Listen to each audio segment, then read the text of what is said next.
मैं खुद को कोई बहुत एथलेटिक इंसान नहीं समझता, लेकिन कभी कभार जॉगिंग करना मुझे पसंद है, बस इतना कि फिट रह सकूं।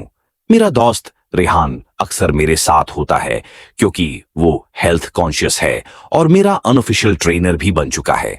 हम उमूमन रात के वक्त हमारी कॉलोनी में जॉगिंग करते थे क्योंकि वहां की ज्यादातर गलियां प्रॉपर स्ट्रीट लाइट से रोशन हैं और ओवरऑल एरिया काफी सेफ जोन समझा जाता है।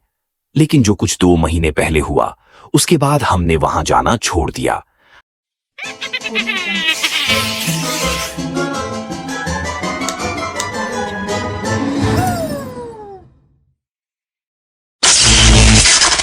हमारी कॉलोनी का लेआउट कुछ ऐसा है कि हमने वहां जाना छोड़ दिया। एक मेन रोड है और उससे छोटी छोटी गलियां निकलती हैं जो वापस उसी रोड से कनेक्ट हो जाती हैं। मेन रोड के बिल्कुल आखिर में एक बारीक सी सड़क है जो फार्मर्स और एम्प्टी लैंड्स की तरफ जाती है। यही हिस्सा उस कहानी का मोस्ट इंपॉर्टेंट पॉइंट है। एक रात हमने डिसाइड किया कि हम जॉगिंग का रूट चेंज करते हैं। हमने सोचा कि आज एक डिफरेंट पगडंडी लेंगे जो जंगल के करीब से होकर एक दूसरी सड़क पर निकलती है। वहां से हम मेन रोड पर वापस आएंगे और फिर वही रोड से होते हुए वापस मेरे घर पहुंचेंगे।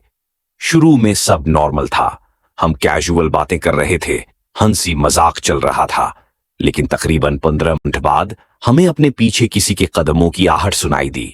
पहले तो हमने उसे इग्नोर किया, थिंकिंग कि शायद कोई और भी जॉगिंग कर रहा हो। लेकिन जैसे जैसे हम आगे बढ़े, वो फुटस्टेप्स हमारे पीछे ही सिंक्रोनाइज्ड हो गए। हम तेज हुए तो वो भी तेज, हम आहिस्ता हुए तो वो भी आहिस्ता। हम दोनों ने एक दूसरे को देखा, like did you hear that too. जब हम रोशन सड़क तक पहुंचे, हमने फौरन पीछे मुड़कर देखा, लेकिन वहां कोई नहीं था। हमने खुद को समझाया कि maybe it was just our imagination, या शायद कोई शैडो था। खैर, हमने फिर भी दौड़ जारी रखी और मेन रोड के जरिए उस सड़क की तरफ बढ़ने लगे। ये रोड दिन के वक्त तो ठीक लगती है, लेकिन रात में इज ऑनेस्टली क्रीपी। कोई स्ट्रीट लाइट नहीं, दरख्तों के साए लंबे और भयानक, और मुकम्मल खामोशी। हम तकरीबन 1 मील दौड़ तक चले गए और फिर वापस मुड़ने का फैसला किया। जैसे ही हम वापस पलटे, मैंने कॉर्नर ऑफ माय आई से देखा कि बाएं तरफ दरख्तों के पीछे कोई साया जैसे हमें ऑब्जर्व कर रहा हो। मैंने फौरन वो त्रिहाना को बताया। वो पहले हंसा और बोला, you are watching too many horror movies bro. लेकिन फिर अचानक वो खुद भी रख गया। हम दोनों ने वही साया दोबारा देखा, जैसे कोई टॉल आदमी, बहुत बला पतला लेकिन गैर मामूली लंबा, दरख्त के पीछे हाइड कर रहा हो। अब दिल धड़कने लगा। हमने एक पल भी जाया न किया और फुल स्पीड में भागने लगे। वो क्रीपी फुटस्टेप्स फिर से सुनाई देने लगे, इस बार ज्यादा लाउड और ज्यादा क्लियर। हमने मेन रोड तक पहुंचते ही एक दूसरे को देखा। दोनों की सांसें फूली हुई थीं, चेहरे पसीने से भीगे हुए। लेकिन सबसे ज्यादा स्केरी बात ये थी, फुटस्टेप्स वहां भी रुकी नहीं थीं। हमने आखिरी स्प्रिंट अपने घरों की तरफ किया।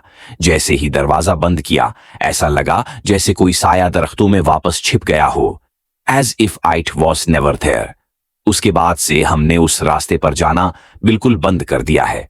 अब भी जब रात में बाहर निकलता हूं तो लगता है कोई मुझे ऑब्जर्व कर रहा है, जैसे कोई इनविजिबल प्रेजेंस साथ साथ चल रही हो।